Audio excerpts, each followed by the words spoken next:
mfite ibyishimo mu mutima wanjye birengeje iby'abandi bantu bose. Nabyutse saa 9 ntegereje kumva ko bafashe Bukavu. Abana bahageze bahetse isezerano, abana batuje bafite amahoro, nta bibazo, bari kurwana n'umuntu.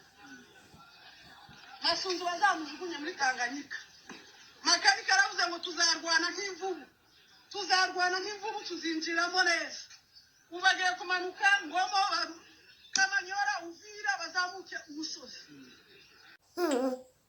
Uyu munsi muratunejeje ababyeyi, mutumanukire mugere mu Minembwe, namara twese tunezerwe.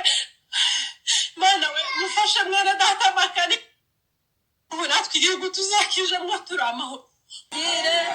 Imana izabafashe, mbega muri kureba imbabare mukareba